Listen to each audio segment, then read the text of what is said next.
والسماء والطارق وما أدراك ما الطارق النجم الثاقب إن كل نفس لما عليها حافظ فلينظر الإنسان مما خلق من ماء دافق يخرج من بين الصلب والترائب إنه على رجعه لقادر يوم تبلى السرائر فما له من قوة ولا ناصر والسماء ذات الرجع والأرض ذات الصدع إنه لقول فصل وما هو بالهزل إنهم يكيدون كيدا وأكيد كيدا فمهل الكافرين أمهلهم رويدا بسم الله الرحمن الرحيم سبح اسم ربك الأعلى الذي خلق فسوى والذي قدر فهدى والذي أخرج المرعى فجعله غثاء أحوى سنقرئك فلا تنسى إلا ما شاء الله إنه يعلم الجهر وما يخفى ونيسرك لليسرى فذكر إن نفعت الذكرى سيذكر من يخشى ويتجنبها الأشقى الذي يصلى النار الكبرى ثم لا يموت فيها ولا يحيا قد أفلح من تزكى وذكر اسم ربه فصلى بل تؤثرون الحياة الدنيا والآخرة خير وأبقى إن هذا لفي الصحف الأولى صحف إبراهيم وموسى.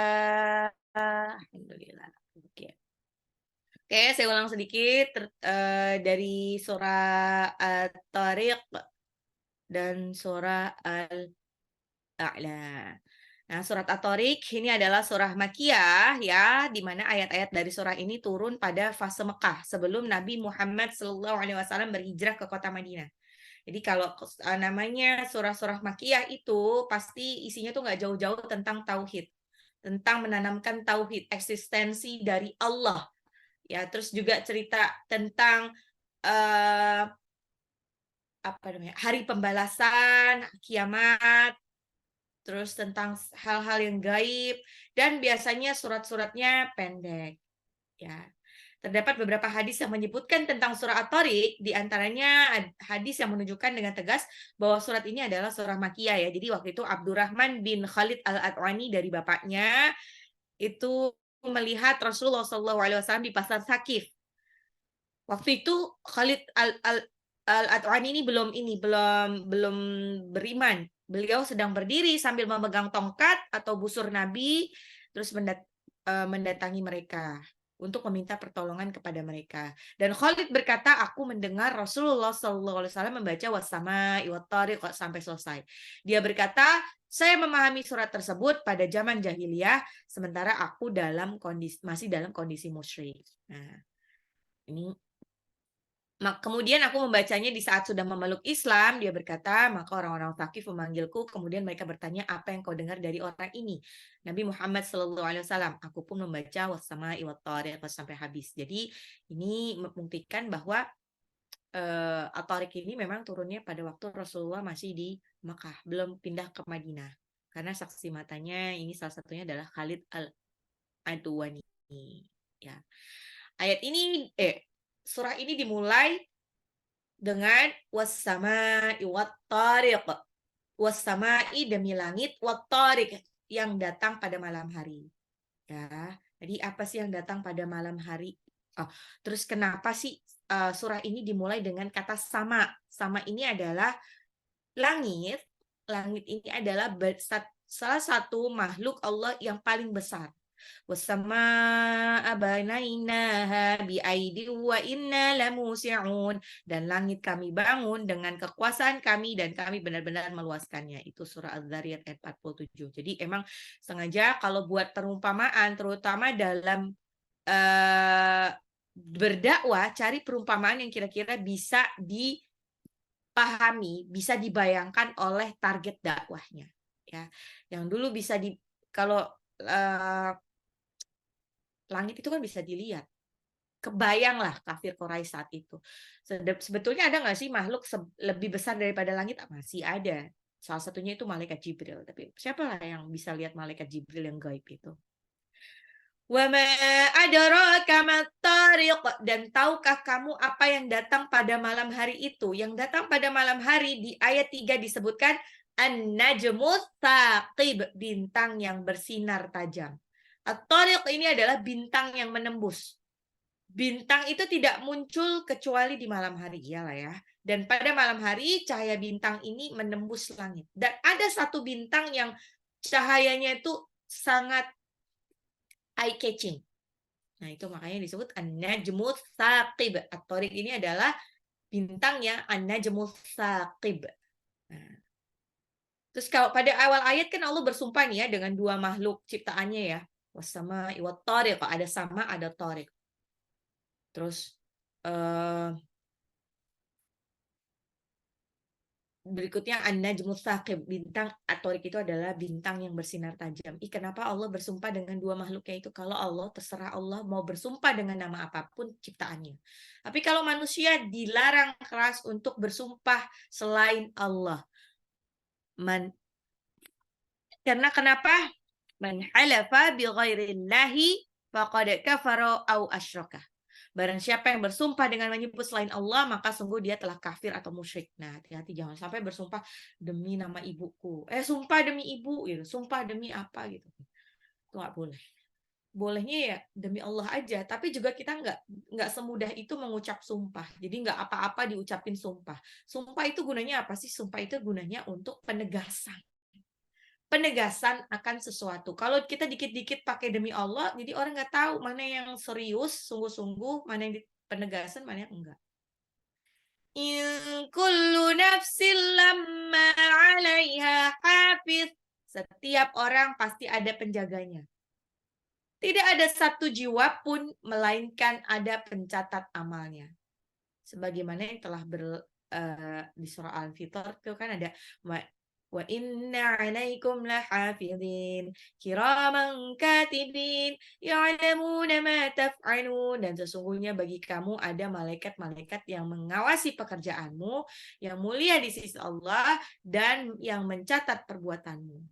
Mereka mengetahui apa yang kamu kerjakan. Itu Al-Fitr tuh ayat 10 sampai 12. Ya, jadi pokoknya in kullu nafsin lamma 'alaiha hafiz. Setiap kita tuh ada penjaganya, ada yang mengawasi kita, mencatat amal baik dan amal buruk. Falyanzuril insanu mimma khuliq. Maka hendaknya manusia memperhatikan dari apa dia diciptakan. Dari apa manusia diciptakan? Khuliqa mimma dafiq. Dia diciptakan dari air mani yang terpancar. Air mani itu dari mana? Yakhruju min bainis sulbi wat taraib, yang keluar dari tulang punggung dan tulang dada. Ya. Ayat-ayat ini adalah semacam kayak ngingatin reminder buat manusia agar tidak lupa diri. Ya, tidak lupa diri. Surat At-Tariq nih surat Makkiyah yang diturunkan oleh orang-orang musyrikin Arab. Mereka tuh mengakui adanya Allah, tapi mereka tuh mengingkari, susah banget untuk mengingkari adanya hari kebangkitan. Seakan-akan nih Allah menyindir mereka. Apa yang membuat mereka sombong? Apa yang membuat mereka tidak bisa tidak mau mengingkari hari kebangkitan? Padahal mereka ini diciptakan cuma dari air yang hina. Ya. Ya. Summa ja'ala naslahu min sulalatin min ma'in mahin. Tuh, As-Sajadah ayat 8 dia pernah ikut kelas As-Sajadah. Alam nakhluqum min ma'in mahin. Bukankah kami menciptakan kamu dari air yang hina? Itu surah Al-Mursalat juga ayat 20. Ya. Hasan Al-Basri pernah mengatakan, bagaimana bisa sombong orang yang keluar, orang yang asalnya dari jalur air kencing sebanyak 2 kali. Kaifa yatakabbaru man kharaja min sabilil bauli marratain. Ya, jadi kayak aneh banget. Nah, di ayat ini juga saya pernah jelaskan tentang perbedaan air mani, air mazi, dan air wadi. Ya, kalau air mani itu, ya, ini air yang memancar disertai dengan kelezatan, biasanya setelah orgasme. Dan dia ini kalau keluar air mani berarti dia telah terkena hadas besar. Dia wajib mandi. Kalau mau melaksanakan sholat harus mandi wajib. Tapi air mani itu sendiri sebetulnya tidak najis. Jadi kalau misalkan misalkan jatuh di spray itu sebenarnya cuma dibasuh aja, nggak usah pakai dicuci-cuci juga. Gitu. Kalau air madhi ini justru kalau ada yang keluar air madhi ini adalah air yang keluar itu kayak semacam pelumas ya, pada waktu bercumbu tapi tidak disertai dengan orgasme. Itu dia tidak membuat mandi wajib, jadi kalau keluar itu tidak perlu mandi wajib, tapi air madhinya itu dihukumi sebagai najis jadinya. Dihukumi sebagai najis. Bagaimana kalau dengan air wadi? Air wadi ini adalah air yang keluar setelah atau sebelum orang buang air kecil. Jadi cairannya itu agak lengket dan itu udah mengandung air kencing gitu. Jadi tidak perlu mandi wajib, tapi hukumnya yaitu termasuk najis. Jadi harus dibersihkan, harus diganti cara dalamnya. Inilah kenapa banyak orang-orang yang mungkin aku kok doa-doa nggak pernah belum dikabulin ya sama Allah. Jangan-jangan adab kita dalam menjaga wudhunya itu yang masih salah. Jadi kita kadang-kadang masih sholat sambil membawa najis ke tubuh kita gitu. Kalau perempuan ini memang agak ribet ya, karena dia organ tubuhnya itu berbeda sama laki-laki. Dan kemungkinan masih tersisa air kencing di sana dalamnya itu besar sekali. Makanya dianjurkan kalau bunda-bunda sedang safar lebih baik bawa celana dalam gantinya itu ditaruh di tas kecil kita yang dibawa kemana-mana gitu lah. Kalau nggak mau bawa itu ya paling nggak ya terpaksa bunda harus bawa panty liner. Panty linernya itu juga kayaknya harus yang panjang deh. Karena kadang-kadang kalau panty liner itu kan biasanya kecil ya, kecil banget gitu kan. Itu padahal organ tubuh kita, organ vital kita kan sama depan gitu. Kadang-kadang yang justru yang tidak ketutupan panty liner itu yang kena percikan air kencing. Percikan air kencing itu biasanya gara-gara ini sih, gara-gara pas waktu setelah kita kencing itu harusnya di bawah bawah perut itu kayak dipencet lagi untuk memastikan bahwa semua air kencingnya sudah keluar. Sudah itu dibersihkan pakai air dan dibasuh lagi pakai tisu untuk memastikan bahwa tidak ada lagi yang tersisa di situ. Nah, untuk jaga-jaga. Atau kalau mau sholat, buka aja celananya.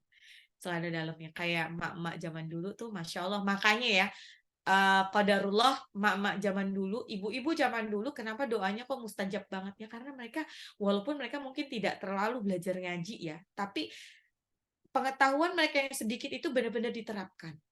Ya, makanya kalau lihat nenek-nenek tuh, nenek-nenek kalau sholat itu suka naruh celana dalam dipinggirin gitu kan. Dia jadi lepas celana dalam itu, Masya Allah, itu untuk benar-benar menjaga supaya dia suci. Innahu ala raj'ihi laqadir. Innahu ala raj'ihi laqadir. Sesungguhnya Allah benar-benar berkuasa untuk mengembalikannya. Allah ini gampang banget untuk mengembalikan seseorang, untuk membangkitkan seseorang, ya. Ya. Untuk memulai penciptaan aja gampang. Dari yang tidak ada menjadi ada itu Allah bisa. Apalagi yang udah ada tinggal dipasang puzzle-nya gitu. Memulai yang tidak ada aja bisa, apalagi yang udah ada tinggal dipasang puzzle-nya. Kalau orang-orang kafir Quraisy, orang-orang kafir di luar sana tidak percaya akan adanya hari kiamat karena gimana bisa kita dibangkitkan lagi, dimintai pertanggungjawaban kalau kita semua sudah jadi abu, sudah jadi debu gitu kan. Sudah jadi abu, sudah jadi debu, terus bangkitin lagi gimana? Ayat 9-nya, yauma tubelas saroir, pada hari ditampakkan segala rahasia. Pada hari itu, pada hari kiamat, kelak semua rahasia akan terbongkar. Tidak ada rahasia yang tersembunyi pada hari kiamat. Semua ditampakkan. وَمَنْ يَعْمَلْ مِثْقَالَ ذَرَّةٍ خَيْرًا يَرَهُ وَمَنْ يَعْمَلْ مِثْقَالَ ذَرَّةٍ شَرًّا يَرَهُ. Jadi, maka adapun orang-orang yang mengerjakan kebaikan ataupun keburukan seberat darah, maka akan diperlihatkan. 10. فَمَا لَهُ مِنْ قُوَّةٍ وَلَا نَاصِرٍ. Maka manusia tidak lagi mempunyai suatu kekuatan dan tidak pula ada penolong. Tidak ada lagi penolong nanti pada hari kiamat. Yang menolong cuman Allah. Allah itu menolong kita sesuai dengan amalan kita. Kalau kita tidak punya amalan apapun di dunia, bagaimana Allah menolong kita? Ya, ingat Bunda, hafalan Quran kita ini itu yang akan menentukan derajat kita di akhirat nanti. Bahkan, tahu nggak, kertas putih aja yang istilahnya nggak ada artinya, kalau sudah dituliskan ayat-ayat suci Al-Quran itu jadi spesial. Akhirnya dia punya kedudukan istimewa kan, marfu'ati mutahharah, naruhnya masih di atas, nggak boleh asal-asalan taruh, nggak boleh dibuang sembarangan kalaupun sudah tidak terpakai. Seistimewa itu. Ramadan itu istimewa gara-gara apa? Bukan karena bulan puasanya, karena hari itu puasa, bulan itu puasa, bukan. Ramadan istimewa karena Ramadan itu adalah bulannya Al-Quran. Bulan diturunkannya Al-Quran. Rasulullah SAW kenapa dia istimewa? Apakah dia paling sabar di antara nabi-nabi dan rasul yang lain? Tidak. Nabi Muhammad SAW bukan yang paling sabar. Masih ada nabi-nabi lain yang paling sabar. Bayangkan dia sudah sampai berdakwah ratusan tahun seperti Nabi Nuh, tapi pengikutnya cuma dikit. Itu kan sabarnya nggak ketulungan kan? Ya, Rasulullah qadarullah cuman berdakwah 23 tahun saja. Tapi pengikutnya sampai sekarang, ya. Tapi kenapa Rasulullah ini istimewa? Karena Rasulullah dititipkan Allah, diamanahi Allah Al-Qur'an, makanya istimewa. Bagaimana dengan Malaikat Jibril? Kenapa dia istimewa? Kenapa dia disebut Ruhul Kudus, pemimpin para malaikat? Karena dia yang ditugaskan untuk menyampaikan Al-Quran.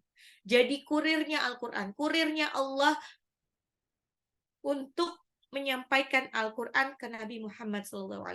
Makanya istimewa. Dan begitu pun janji Allah, siapapun yang berdekatan dengan Al-Quran, siapapun yang berdekatan dengan Al-Quran, Allah akan tinggikan derajatnya. Allah akan tinggikan derajatnya. Ya. Masya Allah. Jadi Itu janjinya Allah. Siapa berdekatan dengan Al-Quran tidak mesti dia mengajarkan Al-Quran. Dia yang belajar Al-Quran saja itu sudah ditinggikan derajatnya daripada orang-orang lain. Mereka yang menjadi fasilitator Al-Quran, fasilitator hafalan Al-Quran. Dia yang menjadi admin dalam proses belajar mengajar Al-Quran. Dia yang menjadi siapapun yang menjadi fasilitator dalam pembelajaran Al-Quran. Even itu cuman bagian raktirin kalau ada ini Al-Quran, insya Allah itu juga mendapatkan kedudukan tersendiri di mata Allah. Ya, itu janji Allah. Jadi Allah tuh tidak akan menyia-nyiakan hambanya yang effortnya itu besar banget untuk Al-Quran, untuk belajar dan mengajarkan Al-Quran. Jadi mereka-mereka yang sibuk mengejar akhirat dengan membumikan Al-Quran, Allah akan cukupi dunianya. Masya Allah, tabarakallah. Masya Allah, tabarakallah. Dengan jalan yang tidak disangka-sangka. Gitu.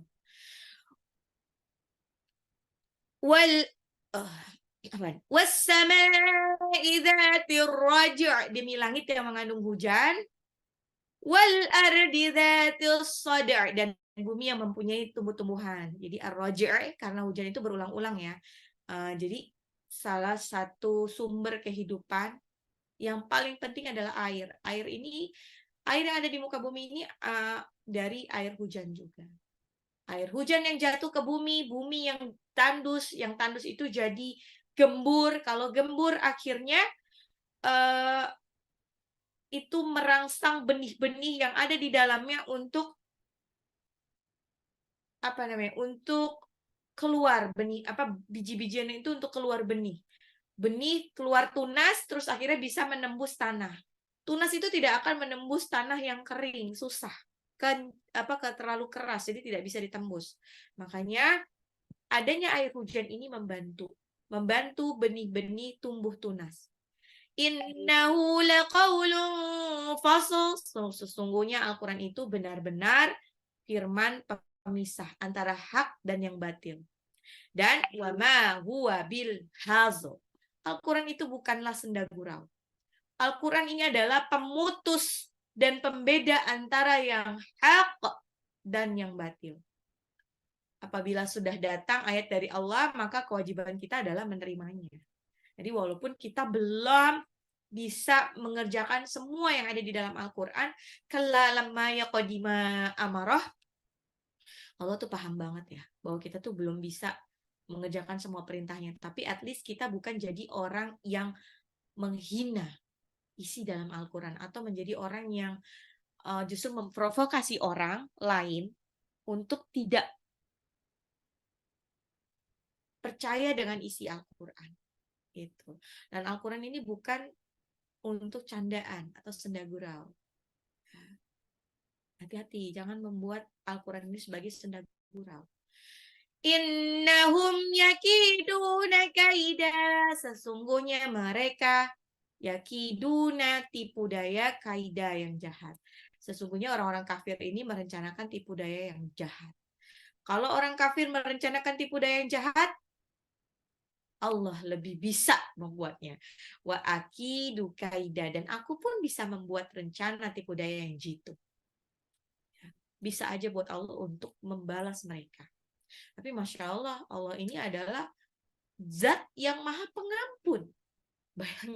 Bayangin kalau misalkan setiap melakukan dosa kita ada baunya, kecium baunya, maka tubuh kita ini akan bau banget, nggak ada yang mau, niscaya nggak ada yang mau duduk dekat kita.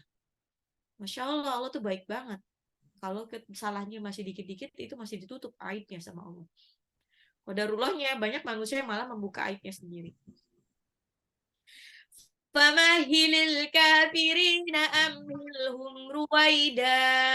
Famahilil, berilah penangguhan, maka berilah penangguhan kepada kafirina, orang-orang kafir. Amhilhum, berilah mereka kesempatan ruwaida, untuk sementara waktu. Inilah kenapa ya kesannya kalau orang-orang kafir, orang-orang yang banyak maksiat, hidupnya itu fine-fine aja. Padahal dia nggak sholat, sering ngeselin orang, tapi kok hartanya banyak, keluarganya baik-baik saja, tidak ada drama, pokoknya happy banget ya. Nah, ini sebetulnya adalah cara Allah. Marahnya Allah tuh digituin. Marahnya Allah itu silent treatment. Didiemin aja. Biar nggak usah dinasehatin. Biar nanti kalau waktunya dia meninggal, tinggal diazab aja. Nggak usah pakai pertimbangan macam-macam. Gitu sama ya, sama kayak kita orang tua tuh, ya nggak usah orang tua ya. Kita kalau marahnya sama teman kita tuh masih marah dalam level yang wajar, itu masih masih cerewet, masih ngomel-ngomel, masih ada ekspresi marahnya, masih ngomong lah. Tapi kalau kita sudah marahnya semarah-marahnya marah, itu udah nggak bersuara lagi, nggak bicara lagi. Itu yang disebut silent treatment. Silent treatment ini adalah senjata paling mematikan buat orang. Gitu. Makanya kalau ada orang sampai sudah melakukan silent treatment ke kita, berarti mungkin dia udah keselnya minta ampun. Ya kalau kita tidak merasa salah dari itu, ya biasa kan ada juga orang yang baperan ya, udah baper gitu. Dan ya udah, mendingan kita diamin aja. Nggak usah terlalu apa ya repot untuk ya marah ya gitu kan. Nanti jadinya kita malah jadi mangkel sendiri. Oke, berikutnya di surah Al-A'la ya. Surat ini juga istimewa, banyak dihafalkan oleh kaum muslimin. Istimewa, biasanya gandengan sama Al-Ghasyiyah. Jadi dibacanya kalau nggak di hari Jumat, pertama apa rakaat pertama tuh Al-A'la, rakaat keduanya Al-Ghasyiyah. Ada juga yang menyebutkan ada juga disebutkan ini biasa surat favoritnya Rasulullah kalau sholat witir. Ya, ada Al-A'la, Al-Kafirun sama Al-Ikhlas. Ikhlas. Kalau pas hari raya, kadang-kadang Rasulullah juga suka nih pakai ini. Rakaat pertamanya tuh Al-A'la, rakaat keduanya Al-Ghasyiyah. Jadi ini kayak surat favorit. Ya. Sabbihisma rabbikal a'la. Sabbihi sucikanlah isma nama rabbika Tuhanmu yang al-a'la maha tinggi. Sabbihisma rabbikal a'la. Sucikanlah nama Tuhanmu yang maha tinggi. Dalam bahasa Arab, sabbih diambil dari kata mensucikan. Ya, mensucikan. Jadi mensucikan ini bisa berarti adalah bertobat, mensucikan diri dari hal-hal yang tidak pantas. Sabbihisma rabbikal a'la, sabbihisma rabbikal. Terus mensucikan nama-nama Allah dari sifat-sifat yang tidak pantas. Jadi kalau di agama lain, di kitab suci agama lain itu masih ditulis tuh Allah, mereka mensifati Allah dengan sifat-sifat kurang seperti cacat, buta, tuli, bisu, atau Allah punya anak. Nah, itu ada seperti di kitab Kejadian 6 ayat 6 sampai 7. Nah, ini di Alkitab. Allah menyesal karena malapetaka yang dirancangnya untuk atas umatnya. Terus ada Allah menyesal menjadikan Saul raja atas Israel. Nah, itu jadi ada kata menyesal. Allah nggak ada yang menyesal. Allah tuh keputusan itu paling bijaksana. Jadi nggak mungkin ada penyesalan. Terus ada juga di Alkitab Kejadian 3 ayat 11, Allah juga tidak tahu ternyata Nabi Adam dan Hawa telah memakan buah yang dilarang. Nah, ini kan mustahil banget. Mustahil banget Allah nggak tahu. Terus ada juga Allah disebutkan di Alkitab Kejadian 2 ayat 2, Allah istirahat karena letih setelah menciptakan langit dan bumi dalam 6 hari. Sehingga hari ke-7 Allah istirahat. Makanya ada hari Sabat. Hari Sabat itu kalau di Yahudi dan sebagian Kristen, kok saya lupa nama jenis Kristennya, itu dia tidak boleh kemana-mana pas hari Sabtu. Ya. Tuh. Sabbihis. Nah, kita beda. Untuk umat Islam, semua nama-nama Allah adalah mulia. Tidak boleh bersifat sesuatu yang kurang seperti makhluk. Karena emang Allah tuh berbeda dengan makhluknya. Sabbihisma rabbikal a'la. Alladzi khalaqa fasawwa. Alladzi yang khalaqa menciptakan, fasawwa lalu menyempurnakan penciptaannya. Allah telah menciptakan seluruh makhluk dan sungguh Allah telah menyempurnakan penciptaannya. Ya, alladzi khalaqaka fasawwaka fa'adalak, yang telah menciptakanmu lalu menyempurnakan kejadianmu dan menjadikan penciptaanmu seimbang. Pokoknya ciptaannya Allah ini adalah seimbang banget. Nah, di surah Al-Mulk ayat 3 dan 4 juga disebutkan. Sampai kita ditantang sama Allah, coba dicari, ada yang kurang nggak dari ciptaannya Allah? Nggak ada. Walladzi qaddara fahada, walladzi dan yang qaddara menentukan takdir, fahada dan memberi petunjuk. Memberi petunjuk di sini maksudnya adalah hidayah kauniyah. Jadi Allah memberi hidayah sesuai dengan kebutuhan makhluk tersebut. Ya. Karena itu banyak tabiat-tabiat, fitrah-fitrah yang udah ada di dalam setiap makhluk tanpa diajari. Kayak seekor kambing, kenapa dia bisa melahirkan anaknya sendiri? Nggak usah pakai operasi sesar. Ya, gitu kan. Terus, tidak perlu bantuan dokter. Ya, biasanya kalau dilepas itu sih nggak usah pakai bantuan dokter tuh. Terus siapa yang mengajari anak manusia, anak hewan untuk inisiasi dini, mencari putingnya, bahkan istilahnya semenit setelah dia lahir. Ya. Allah juga yang memberi petunjuk, memberi hidayah kepada para pehewan untuk mencari tempat makan, untuk mencari tempat perlindungan. Juga bagaimana seekor jantan mendatangi betinanya. Allah juga yang mentakdirkan rizki dan bagaimana dan memberi petunjuk bagaimana cara mencari rizki. Allah juga yang menciptakan banyak manfaat pada benda-benda, lalu Allah memberi petunjuk kepada manusia bagaimana cara memanfaatkan benda tersebut. Jadi dulu kira-kira manusia tahu nggak sih cara menyalain api? Nggak tahu. Kalau baru lahir, nah itu kan jadi mereka tahu sendiri. Allah yang mengajarkan. Entah bagaimana mengajarkannya. Mungkin dulu sudah dikasih tahu ya. Jadi pas lihat bendanya udah tahu itu mesti diapain. Walladzi akhrajal mar'a, dan yang menumbuhkan rerumputan. Allah yang menumbuhkan rerumputan dengan berbagai macam warnanya. Faja'alahu utsa'an ahwa, faja'alahu lalu dijadikannya gusaan, rumput-rumput itu kering, ahwa dan kehitam-hitaman. Seakan-akan Allah itu menyebutkan bahwasanya hakikat dunia itu tidak ada yang kekal. Ya, sebagaimana tumbuh-tumbuhan yang dikeluarkan Allah tadinya hijau royo-royo tiba-tiba mengering, kehitam-hitaman dan udah layu mati. Allah ingin memperingatkan bahwa tidak ada yang abadi di dunia ini. Tidak ada sakit yang abadi, tidak ada kebahagiaan yang abadi, tidak ada kesedihan yang abadi. Semuanya itu cuman sementara. Ini Allah memperingatkan bahwa ya emang semua itu serba sementara. Kamu tidak akan kuat selamanya. Kamu tidak akan cantik selamanya. Kita tidak akan sehat selamanya. Nah, makanya pada waktu kita sehat, manfaatkan dengan baik untuk ibadah. Jangan disia-siakan. Waktu kita masih cantik, manfaatkan kecantikan itu dengan sebaik-baiknya, bukan diumbar, tapi gunakan untuk suami gitu. Jadi bukan diumbar untuk yang lainnya. Ya. Keseksian tubuh juga kan kadang-kadang ada paham yang menyebutkan bahwa rambut itu kan mahkota. Sebagai rasa syukur kita harus perlihatkan, menunjukkan bahwa ini kita senang banget loh dapat rambut kayak gini. Ya perlihatkan, tapi perlihatkan hanya kepada mahram kita, bukan kepada di luar mahram. Sanuqari'uka fala tansa. Sanuqari'uka, kami akan bacakan Al-Quran fala tansa, sehingga engkau tidak akan lupa.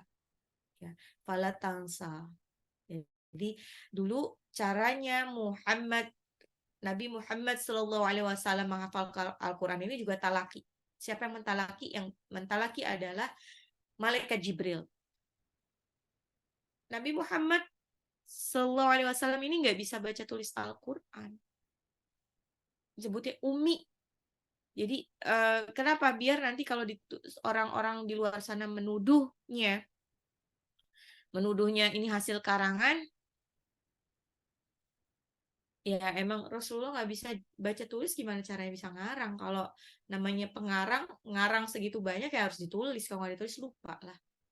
Ya, jadi ketika Al-Quran turun kepada Nabi Muhammad melalui Jibril, beliau ingin segera menghafalkannya nih tadinya ya. Nabi Muhammad tuh pas akhir excited ya, waktu disuruh ini pengen buru-buru hafalin. Pengen buru-buru hafalin. Tapi kata Allah, la tuharrik bihi lisanaka lita'jala bih. Jangan engkau Muhammad gerakkan lidahmu karena hendak cepat-cepat menguasainya. Rasulullah SAW aja ditegur kayak gini. Apalagi kita manusia yang istilahnya nggak ada apa-apanya gitu. Pengen buru-buru cepat hafal. Aduh aku nggak hafal-hafal. Masya Allah, berarti Bunda masih manusia. Sama seperti Rasulullah. Ya, kalau Bunda cepat-cepat hafal, khawatirnya hafalnya itu tidak tidak melekat ke dalam hati. Jadi cepat hilang. Ya. Kenapa tidak boleh cepat-cepat pengen cepat-cepat hafal? Karena inna alaina jam'ahu wa qur'anah. Sesungguhnya kami yang akan mengumpulkannya di dadamu dan membacakannya. Al-Qiyamah ayat 16 sampai 17 tuh. Jadi idealnya memang menghafal Quran itu slow but sure. Nggak ada misalkan ini ya, ada yang uh, hafal Quran dalam sebulan. Bayangkan hafal Al-Quran dalam sebulan, apa yang bisa dihafal?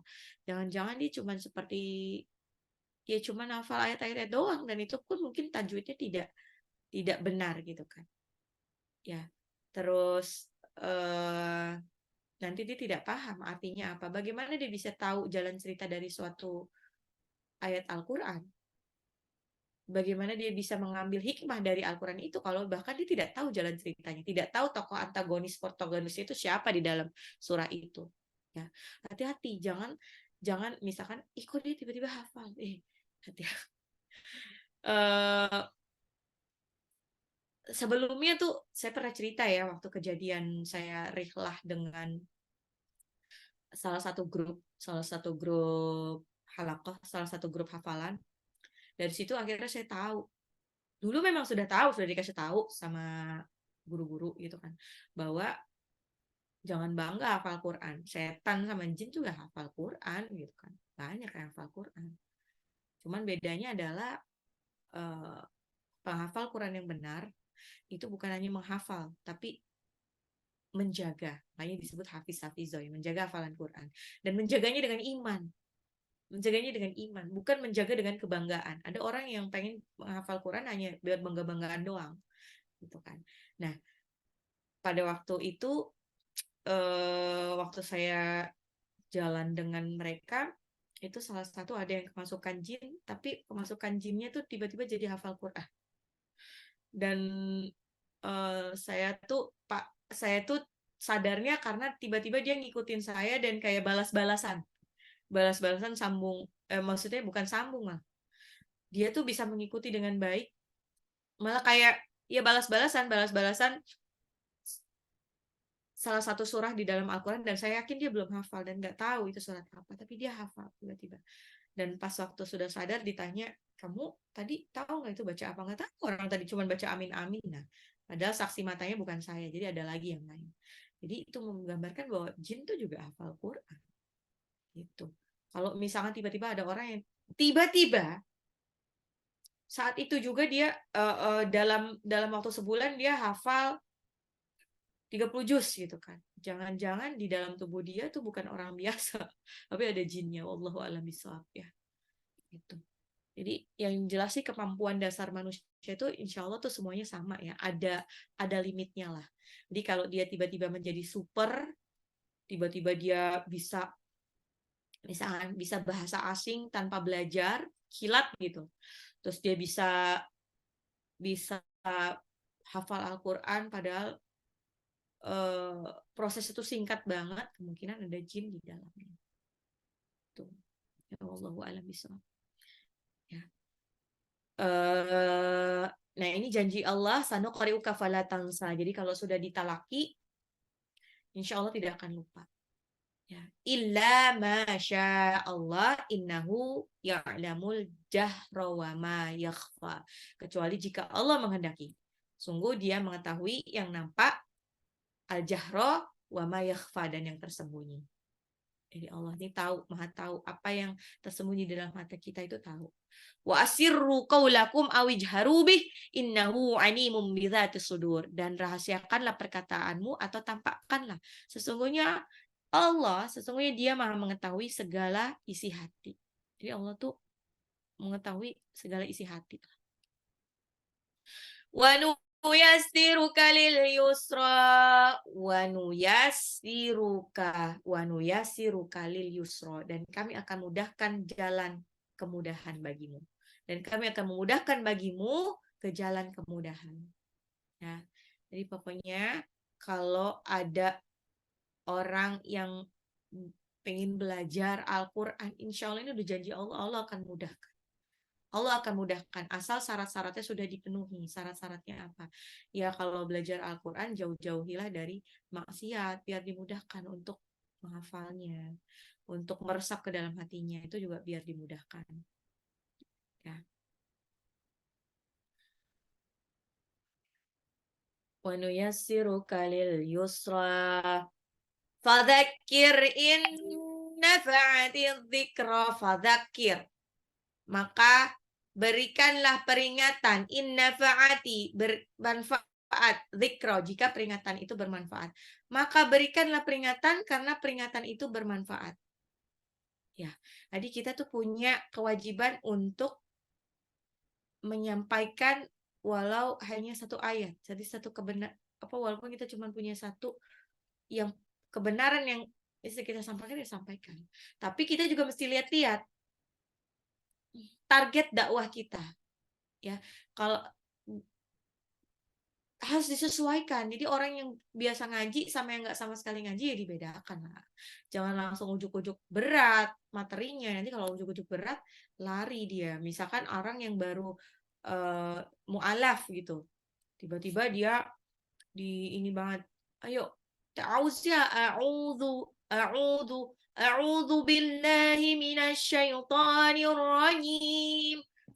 Sampai dia bener gimana caranya, orang dia baru masih mu'alaf udah disuruh bener. Kita aja yang sudah Islam berbelas-belas tahun, berpuluh-puluh tahun, misalnya baru bisa kan baca ta'awuz. Siapa lagi mereka? Nanti mereka malah kabur. Gitu. Saya dzakkaru may yakhsha. Siapakah yang berhak mendapatkan pengajaran? Mereka ini adalah saya dzakkaru may yakhsha. Yang mendapat pelajaran adalah orang yang takut kepada Allah. Cuman orang-orang yang takut kepada Allah yang bisa mengambil manfaat dari dakwah. Kalau dia tidak takut sama Allah, percuma, mental juga. Kalau dia misalnya dia tidak berhijab, dia tidak takut Allah, dia tidak takut hari kiamat, dia tidak takut dosa gitu kan. Tidak takut hari pembalasan. Dia akan mudah aja tidak memakai hijab gitu, karena dia pikir ya ngapain aku mesti berhijab gitu kan. Kenapa gitu? Dia nggak ngerti konsepnya gimana. Wa yatajannabuhal ashqa, dan yatajannabuha menjauhi al ashqa, orang yang celaka kafir akan menjauhinya. Ya. Menjauhi peringatan itu udah sunatullah. Orang-orang kafir, orang-orang yang bermaksiat akan menjauhi dakwah. Itu sunatullah. Ya. Jadi kita cuma punya tugas menyampaikan kebenaran. Tapi yang istilahnya yang membolak-balikan hati mereka itu adalah Allah. Alladzi yaslan narul kubra, alladzi, orang yang yasla masuk ke dalam kubro, orang yang memasuki api neraka. Orang-orang yang celaka, orang-orang yang tidak percaya, orang-orang yang menjauhi dakwah, mereka akan masuk api neraka yang besar. Di dalam api neraka yang besar, apa yang terjadi dengan mereka? Summa la yamutu fiha wa la yahya. Selanjutnya dia di sana tidak mati dan tidak pula hidup. Kenapa disebut tidak mati dan tidak hidup? Ya bayangkan. Ya. Dia itu diazab sepanjang hari gitu kan. Jadi kalau dia mati, kalau di dunia kan kalau disiksa terus mati ya udah selesai. Kalau di akhirat nih dia kesakitan terus mati dibangkitin lagi. Mati dibangkitin lagi terus aja gitu. Mau disebut hidup gimana rasanya hidup kalau cuma disiksa. Nauzubillah min dzalik. Di dalam neraka tuh nggak enak. Ya, benar-benar nggak enak. Panasnya itu disebut allati tattali'u 'alal afidah, yang membakar sampai hati. Disebutkan juga namanya di neraka itu ya baru nyentuh aja tuh sudah ubun-ubun kita sudah kebakar. Nauzubillah min dzalik. Gak enak. Qad aflaha man tazakka. Qad sungguh aflaha beruntung man orang yang tazakka, mensucikan diri. Sungguh beruntung orang-orang yang mensucikan diri dari akhlak-akhlak yang buruk kemudian menghiasi dirinya dengan akhlak-akhlak yang mulia. Siapa mereka? Wa dzakara asma rabbih fasalla, dan mengingat nama Tuhannya lalu dia sholat. Ya, jadi pokoknya yang mengingat nama Tuhannya lalu dia sholat. Kenapa disebut-sebut ya sholat, sering disebut-sebut ya? Karena sholat ini adalah amalan yang pertama dihisap sama Allah. Jadi kalau sholatnya rusak, ya nah apalagi yang bisa dihisap dari dia pertama kali. Bal tu'thirunal hayatad dunya. Bal tu'thirunal hayatad dunya. Sedangkan kamu orang-orang kafir memilih kehidupan dunia. Al hayatad dunya. Wal akhiratu khairu wa abqa. Padahal kehidupan akhirat itu lebih baik dan lebih kekal. Hidup Pak, ya secara ringkas ya. Perbandingan antara dunia dan akhirat itu adalah yang pertama, kenikmatan akhirat itu abadi. Sedangkan kenikmatan dunia itu fana. Dan sesuatu yang fana tidak pantas dibandingkan dengan sesuatu yang abadi. Ya. Terus kenikmatan surga itu sempurna. Yang kedua ya, kenikmatan surga itu sempurna. Sedangkan kenikmatan dunia ini penuh dengan kekurangan. Ya. Banyak kekurangan lah. Jadi misalkan secantik-cantiknya wanita pasti dia punya kekurangan ya. Apakah dari tubuhnya nanti keluar bau? Ya kan? Kalau misalkan kentut kan bau juga. Terus terus dia pasti punya ada sifat-sifat yang kurang gitu kan. Nah, kalau dalam sebuah hadis disebutkan bahwa nanti para penghuni surga itu dibuat usianya tuh kisaran 30 sampai 35 tahun semuanya. Usia mengkel-mengkelnya, usia cakep-cakepnya, dan tidak akan bertambah usianya segitu aja. Dan bayangin tidak ada berkeringat sama sekali. Makan-makan tapi tidak berkeringat dan tidak pup. Tuh. Masya Allah. Terus yang ketiga, kenikmatan surga ini adalah effortless, mudah diraih, dan tidak butuh perjuangan. Beda sama kenikmatan dunia yang butuh perjuangan. Ya, bayangkan.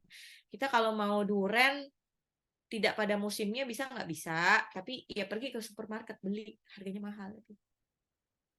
Tapi kalau di akhirat la maqtu'ati wa la mamnu'ah. Buah-buahan di dalam akhirat itu tidak berhenti, maksudnya terus-terusan ada dan tidak terlarang untuk mengambilnya. Dan bahkan di situ sudah yatufuna alaihim wildan mukhalladun, dikelilingi oleh pelayan-pelayan, bujang-bujang yang melayani di sekitarnya. Masya Allah, yang senantiasa muda, yang menyenangkan, dan selalu melayani kita. Jadi kita nggak ngapa-ngapain. Makanya disebut di surah Yasin ya, 55. Inna ashabal jannatil yawma fi syughulin fakihun. Sesungguhnya para penghuni surga itu nanti sibuk. Sibuknya sibuk apain? Sibuk bersenang-senang. Gabut maksimal. Ya. Ya tadi keempat, kenikmatan surga ada setiap saat tanpa bergantung musim ya. Tadi saya sebutkan la maqtu'ati wa la mamnu'ah. Tidak bergantung musim dan tidak terlarang untuk mengambilnya. Jadi mau durian, rambutan, mangga, buah-buahan yang musim-musiman itu bisa diambil kapan aja. Anytime. Yang kelima, kenikmatan akhirat itu yang jelas tidak menimbulkan kotoran ya. Udah. Jadi sekeren itulah. Inna hadza lafil suhufil ula. Sesungguhnya ini terdapat dalam kitab-kitab yang terdahulu. Inna hadza lafil suhufil ula. Suhufi Ibrahim wa Musa. Kitab-kitab Ibrahim dan Musa. Dalam kitab-kitab Ibrahim dan Musa. Masya Allah. Oke, bunda-bunda solehah, apakah ada pertanyaan?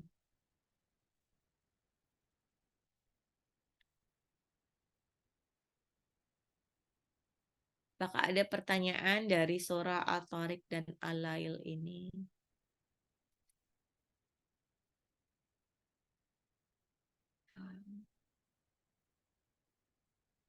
Berarti insya Allah kita